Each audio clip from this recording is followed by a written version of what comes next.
talk about Cosmic Crucible defense and also the general strategy that we're going to use in Cosmic Crucible. It's a little bit different than I think people think. We're going to talk about saving enough teams for offense and why turtling can be bad and what key teams to be ready for that are going to be extremely problematic in this game mode, specifically in Room 5, Cosmic Catastrophe. Join with me today is Athame7. What's up, my guy? Not too bad. How about you? I'm doing well. You've really opened my eyes to a lot of strategies this morning, and I want to give you full credit to pretty much everything we're going to talk about here in this video today. And we're going to work backwards and start at room 6 and go to room 5 and room 4. But before we start, I want to talk about just the general strategy in this game mode that we're going to try to do at first, and that is to make sure that we're going to get a full clear, that we have enough on offense to get a full clear. And then after we do this enough times, we should be able to move more to our defense. Is that a good strategy, you think, going forward? Absolutely, because you want to have a healthy balance, but you definitely want to cater toward full clearing and aiming to get to where you need to go in terms of points and being the most efficient with how you clear teams and doing it in as little turns as possible.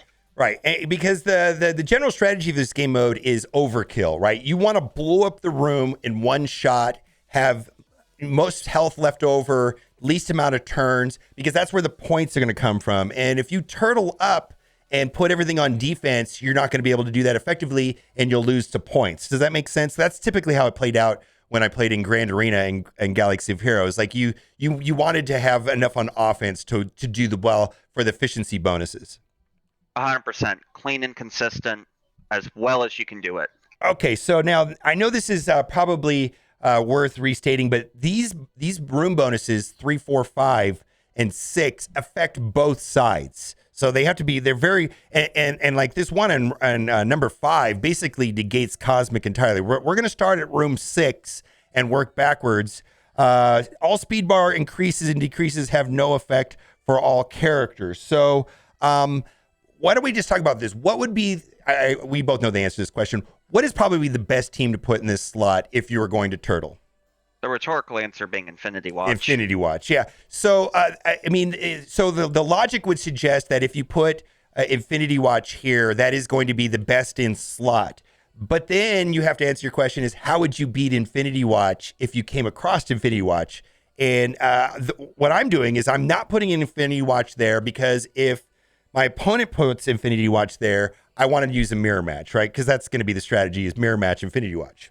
Easiest way to punch up on it without taking away from other rooms that we'll get to. Yeah, and then if they don't put Infinity Watch there, then you're still free to wipe it, with whatever's there with Infinity Watch. So Infinity Watch is very strong in this room. Explain what we've got going on here. Initially, I had like Cloak, Dagger, Deathpool, and Doc Ock and New Silver Warrior Surfer. and Doc Ock, yeah, New Warrior Surfer and Doc Ock. Explain the strategy here with Captain Marvel, Punisher, and Jessica Jones. So it's a very interesting hybrid that's built around doing damage and dishing it out with unrelenting force and speed. You have the Cloak ultimate. Marvel is going to delete a character. JJ after her rework is no joke in terms of her damage. And she's going to help strip buffs away to allow Cloak and Dagger to get in there and just start ripping people apart. Yep. And JJ with her energy generation in turn 2 will keep that going. Now, and if I was playing against myself, I would just run over this with Infinity Watch. That's probably what I'd end up doing, but it is what it is, right? Yeah, and drawing Infinity Watch there if they need it elsewhere is absolutely a win. Absolutely. Okay, so that's the strategy for room 6. Now, room 5, now this is a big deal. Basically, you cannot use Cosmic here at all. And I got to read this because a lot of people say, oh, they won't go as fast. No, they don't take turns. On all characters' turns, every character's turn, you reduce the speed bar by 50% for that character's Cosmic allies. Almost all the good characters in the game are Cosmic. So best in slot right here, without a doubt, is Wakanda, is what we're coming to the conclusion, right? Wakanda is going to do the best here. Yeah, so it's just a very solid team that even at low levels of investment, super fast, super durable, dishes out damage like no other. Yeah, so you put Wakandans on defense here, and I'm expecting most people to put Wakandans here. I do not. I have the worst Wakandans, so I did not put Wakandans here. And so the question is, how are we going to beat Wakandans? And the general strategy is what could be Young Avengers without Chavez, because you can't use Chavez because she's cosmic with Shang-Chi, right? Is that what the basic plan there? Yeah, that's the conclusion I came to, because the big thing there is not only do you have the defense up coming into the match, Mm-hmm. Echo's going to cancel out Okoye's assist mechanic, so you aren't facing the constant triple tap and the buff clear coming out of Okoye every turn. Okay. Yeah, and so so that's going to be the strategy there. Young Avengers with Shang-Chi not using America Chavez against Wakandans. The reason why we don't know anything about this matchup and why it's a good idea to put Wakandans on defense is nobody is actually seeing any footage or actually played that team at all with the Cosmic Crucible bust. It could be completely broken. We don't even know, right? The team could be completely bugged. Yeah, it could just be a nightmare to fight. We don't know. So I think putting Wakandans there is probably the best strategy. Now, explain this team right here, because we're using Shuri, which now she got a rework. She used to give deflects in raids, but now she gives deflects everywhere, right? Which synergizes very well with Maria. And then we've got Young Avengers there, right? Or the Secret Avengers. Yep. Right. So the whole goal being that anytime someone comes in here and drops someone below half, you're going to constantly be spreading out deflects to the rest of the team and bouncing heals back and forth from Maria's passive and just keeping the team in a loop. Okay. And then also, initially I had Web Warriors here. You talked me out of Web. I think I had Web Warriors here and I took out Spider-Punk and put in Symbiote Spider-Man. That was based off of Tana's suggestion.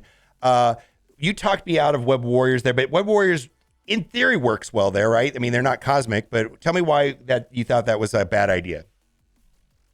Thought it was a bad idea just because they have more open counters. You can use Uncanny X-Men to some degree, not as much with magic.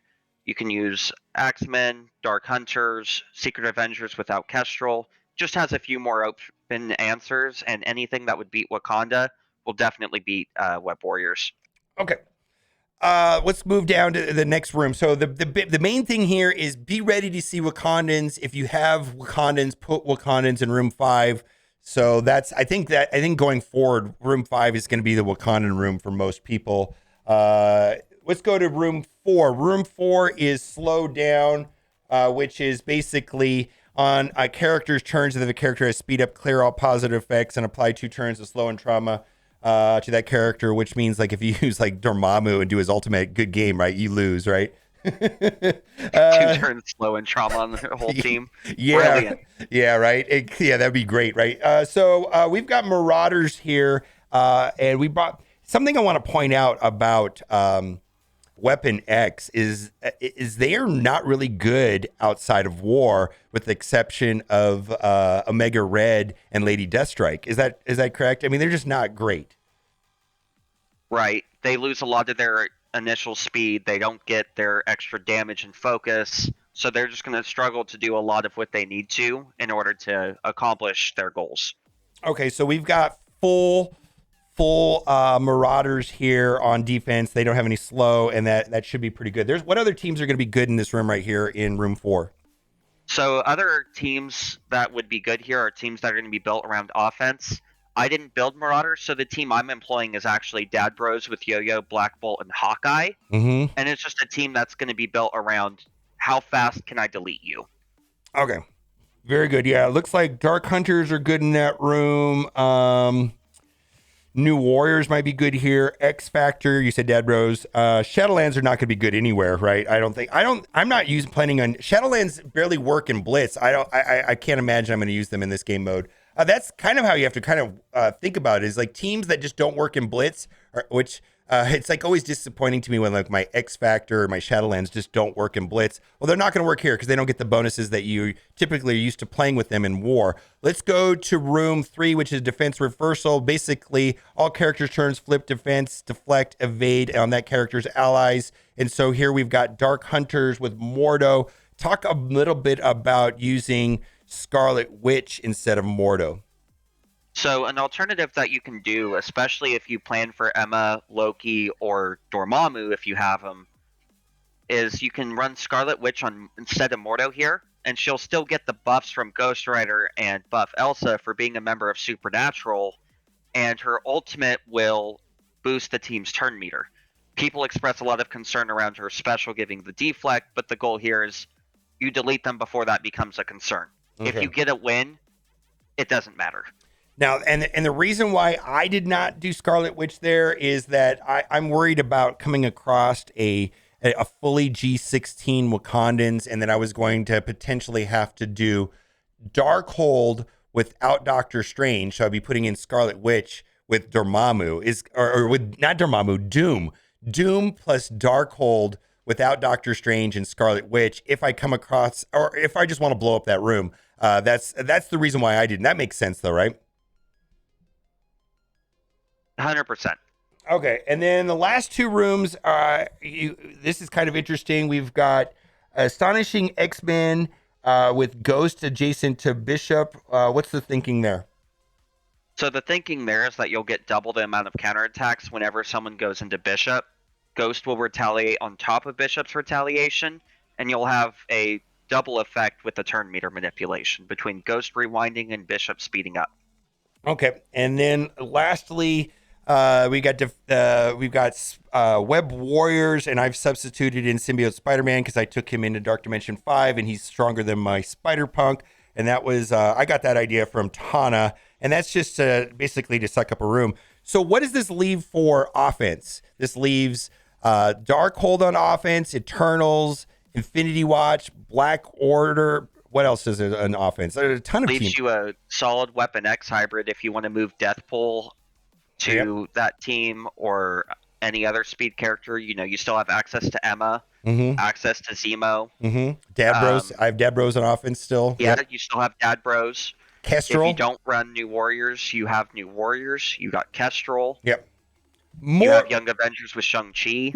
Way more than 6 teams and quality characters. I mean, there's a lot left on offense, right? I mean, I even have Doom on offense. A lot of people probably think we should put Doom on defense, but the only room that Doom looks like he really is strong in is room 5. It looks like he has problems in all the other rooms. So I was going to probably use Doom on offense for room 5. All right. You are on Twitch, right? Yes, I am. All right. So be sure to head over. I'll put the link to your channel in the description, Methane. And I just want to say this is a brand new game mode, and we're going to find out more. This is we're guessing on how this is going to play out, and I'm going to be excited to see how we feel about this after the first round and the second round. How much is going to change? What are your predictions for this game mode? I think as we see more teams come out, you're going to see this meta continue to revolve around not only the top of the crop, but how good you are at building hybrids. Like this team in room 5, it's going to revolve around team building like this. What can you do that's unique and uses older characters to put together something that, with the game rules, can establish dominance in ways people aren't prepared to handle? Right. Yep. Because it's going to be more hybrids than in War, because War, you've got 10 rooms, right? So this is 6 rooms, so this is going to be more and more about hybrids, and then not having the war bonuses is going to change, a lot of the defensive rooms. Like, you're just not going to use Heroes for Hire or Shadowlands necessarily. All right, let me know what you guys think in the comment section, and as always, thanks for watching, and good luck in your Cosmic Crucible.